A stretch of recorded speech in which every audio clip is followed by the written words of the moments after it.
Bonsoir mesdames et messieurs. Le vendredi 27 février, peu avant minuit, le politicien d'opposition Boris Nemtsov a été assassiné à Moscou. Nemtsov, qui était accompagné de son amie, la mannequin ukrainienne Anna Douriskaya de 30 ans sa cadette, a été tué de 4 coups de feu dans le dos sur le grand pont Moscou qui se trouve à portée de vue du Kremlin. Son ami est indemne. Nemtsov était ministre-président adjoint sous le président Boris Yeltsin en 1997 et 1998 lorsqu'on a accéléré des ventes massives du pays à des entreprises occidentales, précipitant l'économie russe dans le gouffre.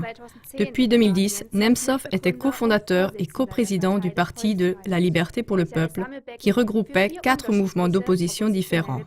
Jusqu'ici, tous les médias occidentaux et russes sont d'accord. D'accord aussi pour dire qu'il s'agirait d'un meurtre commandité exécuté par des tueurs professionnels. Cependant, leur accord s'arrête là. Dès le début, les disputes politiques et médiatiques entre l'Occident et la Russie se sont à nouveau déclenchées, comme cela a déjà eu lieu entre autres lors du Maïdan, de la chute du Boeing MH17 ou de l'offensive de fusées sur Mariupol. Parole contre parole, accusation contre accusation, soupçon contre soupçon, évidemment sans qu'il y ait des preuves concrètes. D'abord, les 2 plus importants mobiles selon les 2 camps. D'après les informations du chef des enquêteurs officiels russes, on investiguerait entre autres dans la direction suivante. L'objectif du meurtre serait, je cite le chef des enquêteurs, une provocation pour déstabiliser la situation politique dans le pays. Nemtsov serait devenu une sorte de victime sacrale pour ceux qui ne reculent devant rien pour atteindre leur objectif politique. Les responsables seraient soit les propres alliés de Nemtsov dans les rangs de l'opposition, soit des services secrets occidentaux. Les principaux médias occidentaux, par contre, se sont mis, dès le début, du côté des opposants russes. Ceci suppose que les instigateurs de l'attaque se trouvent dans la mouvance du Kremlin ou éventuellement que des cercles russes de droite auraient assassiné Nemtsov de leur propre chef.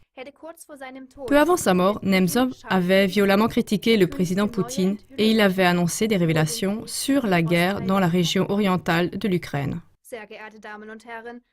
Mesdames et messieurs, voici donc les points de vue controversés des 2 parties en conflit, d'un côté celui de l'Occident et des opposants russes, et de l'autre celui de la Russie et du président Poutine. Dans cette émission, et à l'heure qu'il est, on ne peut pas encore répondre à la question de savoir qui sont les instigateurs du meurtre de Nemtsov.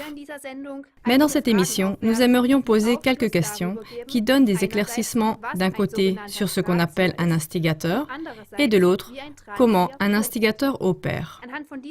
À l'aide de ces précisions et de ces questions, vous pourrez vous-même vous faire une idée sur qui pourrait se trouver derrière le meurtre de Nemtsov. Les questions proviennent de notre documentaire « Comment fonctionnent les guerres modernes ». Regardez et jugez vous-même quel camp présente les caractéristiques d'un instigateur. Premièrement, le documentaire appelle les instigateurs l'attaquant, qui a toujours des visées sur un objectif afin de se l'assujettir. Dans ce but, l'attaquant doit d'abord éliminer le gouvernement du pays visé, comme ont été éliminés par exemple le président irakien Saddam Hussein ou le chef d'État libyen Mouammar Kadhafi. La première question qui se pose pour cette raison est la suivante. Qu'est-ce qui est alors plus probable? Que les États-Unis et ses alliés aimeraient éliminer le gouvernement de la Russie ou que la Russie aimerait éliminer le gouvernement des États-Unis ou celui de l'Ukraine? Il faut y ajouter que ce ne sont pas les pays qui sont en fait les instigateurs, mais que les instigateurs se servent de ces pays. Deuxièmement, nous voyons, d'après le documentaire, comment l'attaquant ou bien l'instigateur opère pour éliminer le gouvernement du pays visé. Il attise des foyers de troubles dans le pays visé pour le déstabiliser jusqu'à la guerre civile. Qu'est-ce qui est alors plus probable? Que le meurtre de Nemtsov sert à déstabiliser la situation des États-Unis ou de l'Ukraine, ou bien à déstabiliser la situation de la Russie? Ainsi, par exemple, l'ex-président de l'URSS, Mikhail Gorbatchev, a donné son opinion sur le meurtre de Nemtsov dans une interview pour Interfax, je cite. Ceci est une tentative pour compliquer la situation, peut-être aussi pour déstabiliser et pour accentuer la confrontation. Troisièmement, comment l'attaquant opère-t-il concrètement? D'un côté, il opère contre le pays visé en créant, au travers des médias et des politiciens, une image d'ennemi pour le gouvernement qu'il vise et en le désavouant de manière répétée, par exemple comme dictateur. Ainsi, la radio et la télévision suisses ont prétendu, par exemple, que les Russes de l'opposition vivent dangereusement. D'un autre côté, le vrai instigateur prend contact avec tous les groupes de mécontents, d'opposants ou même de ceux qui sont prêts à la violence dans le pays visé.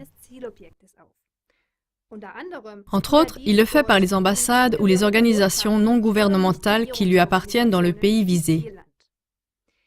Ainsi, il est significatif que John F. Tefft soit installé comme ambassadeur des États-Unis en Russie depuis le 31 juillet 2014.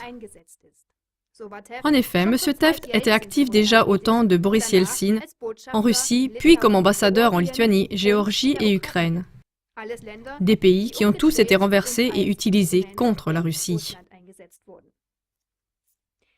Quatrièmement, comme on le voit dans le documentaire, les instigateurs mobilisent, arment et financent ces groupes de mécontents, d'opposants ou de violents. Ainsi, il est évident qu'il ne s'agit pas de la croissance naturelle d'une grande opposition émanant du peuple russe. D'après un sondage réalisé en février, 74% des personnes interrogées rééliraient Vladimir Poutine comme président. Un sondage de l'Institut d'analyse de sondage FOM a révélé que le 31 janvier 2015, plus de 80% des personnes interrogées avaient une confiance inconditionnelle en Poutine ou plus de confiance en lui. Cinquièmement, de façon ciblée, les instigateurs mettent leur plan de bataille en application.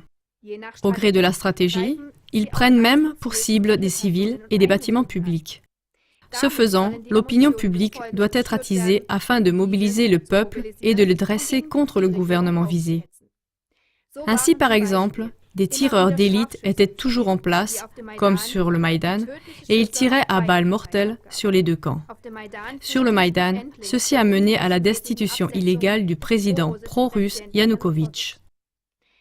En ce qui concerne le meurtre de Nemtsov, il est un fait que cela a mobilisé des dizaines de milliers de personnes le 1er mars 2015 pour une marche blanche organisée par l'opposition.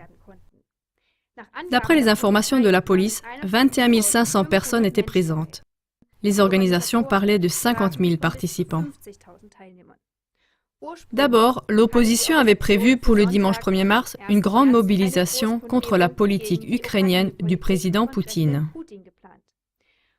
Sans le meurtre de Nemtsov, il aurait probablement été impossible de mobiliser autant de participants. Les drapeaux représentés en masse et les affiches précédemment imprimées avec des photos de Boris Nemtsov et différents textes prouvent qu'une organisation précisément planifiée se trouve derrière la Marche blanche. Au point 5, il ne reste qu'à ajouter que Poutine avait conscience de cette tactique.